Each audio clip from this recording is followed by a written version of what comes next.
Tudo é problemático. A estrutura física mesmo de uma escola é problemática. Falta giz, falta quadro. Os professores ganham muito mal, a maior parte dos professores no país. Se ele costuma ser mal pago. E não só de português, de qualquer matéria De no todas, geral. né? Não é valorizado aqui no Brasil. Só que o professor que ele começa a dar aula na internet, como visto no público, deve ser um dos profissionais mais bem pagos do Brasil. Isso porque eu tenho dislexia. Até a Cíntia não me conhece, o que é maravilhoso, porque aí eu posso falar que ela não chegou já impactada, né, pelos meus erros de português, lógicos, porque eu tenho bastante erros de português, mas eu sei disso, né? Mas interpretação eu sou boa, então eu Sim. sou boa em interpretar. Você escreve né? bem Eu também. escrevo bem, se eu tiver muita atenção, eu preciso, né? Erros, os meus piores erros são mais erros ridículos, assim, de 2 R's, S, essas coisas, mas que se eu ler 3 vezes, talvez eu ainda pegue. Na 8 8ª vez vezes. ela entende. Mas no Instagram, as pessoas são, assim, inacreditavelmente idiotas pra linguagem, pra entender, pra interpretação, o que é muito louco, porque às vezes eu falo sobre dislexia, né, porque eu tenho dificuldade em ler coisas muito complexas, mas não é sobre o entendimento, é sobre a leitura mesmo. Sim, é a Então, prática da leitura, É a né? prática da leitura. E aí a pessoa, eu também tenho isso. E não é, às vezes ela só não tem a Só força. não tem um hábito ler mal ainda. É porque no seu caso, desculpa, Bruno, a dislexia é um transtorno, né? É um problema transtorno que de você tem aprendizado. vamos colocar assim, mas não que seja, um tipo de deficiência para o é isso. aprendizado. Assim como eu tenho déficit de atenção, que também é um transtorno. Então, assim, a nossa limitação, ela não é cognitiva, né? Então, é a gente isso. consegue ler, a gente consegue compreender, mas alguma coisa não funciona muito bem. Então, é importante separar isso, porque senão a gente acaba achando que uma pessoa que tem dislexia é burra. Uma pessoa que tem TDAH é burra, e não é.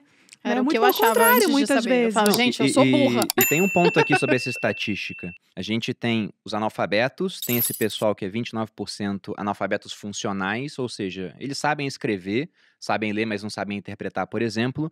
Mas, segundo o INAF, apenas 12% dos brasileiros são realmente proficientes em português.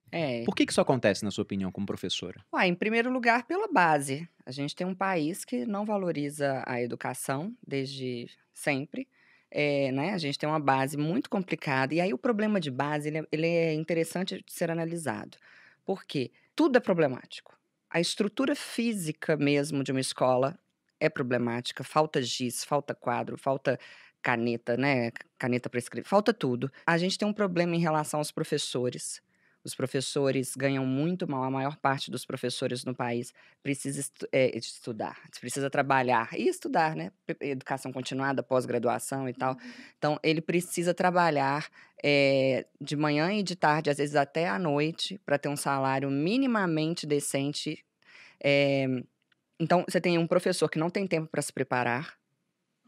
Né? A maior parte das pessoas que fazem cursos de licenciatura no nosso país fazem-no porque é o curso mais fácil de passar e porque é o curso que vai dar logo um dinheirinho, né? Eu comecei a trabalhar no primeiro período da faculdade, então foram 4 anos trabalhando e estudando na área. Você fez letras? Letras, no FMG. Então, há a questão aí do professor, que é mal pago, do professor que entra na profissão sem ter, de fato, aquele sonho de ser professor, sem ter aptidão, exatamente. Há a questão aí dos recursos, das verbas, enfim, é bem complexo. E tem uma outra coisa também que é muito importante. Lá no meu clube de leitura, a gente estudou um pouco sobre a educação nas últimas leituras que a gente fez. E eu procurei muitos dados sobre isso. E uma coisa que a gente não pode esquecer é que a formação dos professores também é ruim.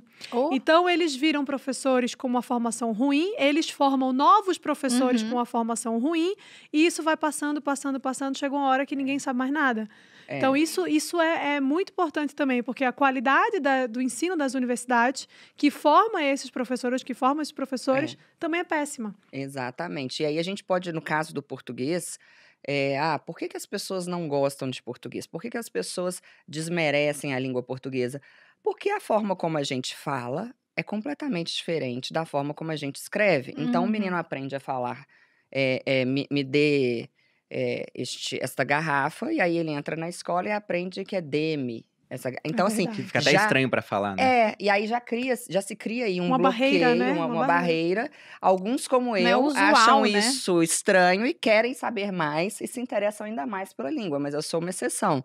A Uhum. maior parte das pessoas vem aqui e fala: português é difícil.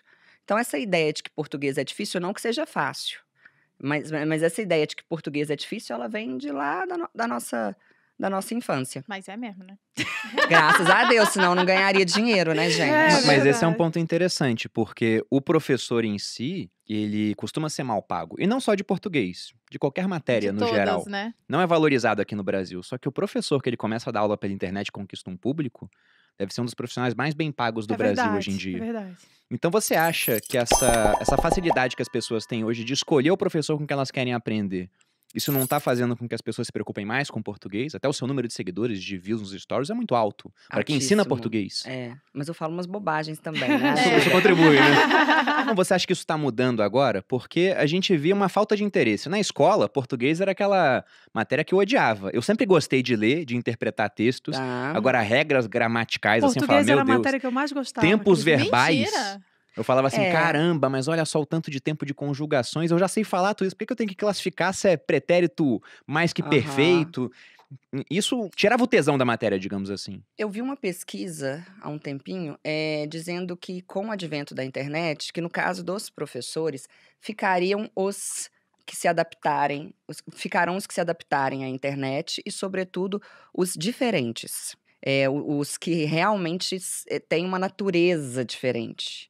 Porque a internet, ela é uma vitrine, mas só fica nela quem de fato é diferente, quem tem algo a agregar e tal. Então, eu nunca pensei nessa pergunta, né, nessa questão que você está falando aí, se houve um interesse maior e tal. O que eu entendo é que a internet, por exemplo, no meu caso, eu fui demitida de 10 cursinhos. Eu trabalhei em 13 e fui demitida de 10. Você já Mas mandou por uma quê? cartinha pra eles assim, né? Falando, Chupa. tudo Daqui- bom, né? Chupa. Não, mas com uma linguagem mais rebuscada, né? Tomar ele. Bota num no tempo curso. verbal diferente, né? Chupar loevos, uma coisa assim. Enrabar o ex. Assim, Muito bom. Mas você foi demitida porque você falava por causa palavrão? do Porque meu você- jeito de dar aula, porque eu era divertida demais Ah, para uma você professora. era muito legal. Olha, eu sempre fui uma contadora de caso, então eu nunca consegui na minha vida chegar lá, dar a matéria sem contar um caso. Eu preciso contar um caso. Mas isso sempre. que é o legal, gente. É. Que coisa. Isso é didática, Pois é. na minha opinião. Só que Exato. o que ocorria? Eu era demitida sempre 2 anos depois. Então, não era problema aí de competência, porque competência é ser demitido super, né, rapidamente. Eu era demitida 2 anos, 1 ano e meio depois, pela pressão que os professores faziam na coordenação. Uhum. Porque eu fazia muita graça, eu colocava 200 alunos em pé, dançando o funk da crase, o sertanejo da conjunção. Eu brincava, muitas vezes o aluno também, sem maldade, falava, ai, professora, hoje contou uma história de um ex-namorado dela. Nossa, a professora é ótima, né? Aí, o que chegava para os professores? Que eu passei a aula contando caso. Putaria. E também, Ah, entendi. né? Também. Costa. Mas isso é Enfim. curioso, porque é um negócio que é engessado, né? Então, se É. você chega de uma maneira muito mais interessante, assim, você se torna mais interessante, porque você tem o que contar, Tá chamando você muita tem atenção. causos. É. Aí isso chama muita atenção e as pessoas querem cortar suas asas. E Então, na você não voa internet longe. isso não ocorre. Não. Então, no meu caso, eu vejo hoje, analisando aí pela sua pergunta, o sucesso que eu tenho no meu curso online e no meu Instagram, pensando agora, ele se deve ao fato de não haver ninguém me amarrando. Uhum. Com certeza. De eu poder ser eu mesma. Eu nunca tinha pensado nisso. Eu acho que é isso. E também tem uma outra coisa que, além de não ter ninguém amarrando você, te prendendo, te limitando, né, por razão de trabalho, a internet, ela colocou em evidência a nossa personalidade. Então, as pessoas, elas se interessam pelo que a gente faz, claro, porque há um interesse genuíno no produto, digamos assim, no seu caso, o português, mas há um interesse ainda maior em quem você é. Por quê? Porque na internet a gente se mostra como a gente Sim. é. Então, as pessoas olham pra Cíntia e falam, poxa, ela é uma mulher super culta, inteligente, escreve certo, escreve tudo bonitinho, mas ela ainda é super legal, ela conta as histórias de casamento, as coisas que deram errado, ela conta coisa divertida. Então, o que acontece? As pessoas olham e falam, putz, ela é tudo isso, mas ela é como eu. Então, eu me interesso pelo que ela faz. Identificação. Você né, se que quer dizer. identifica. Entendi. Exato.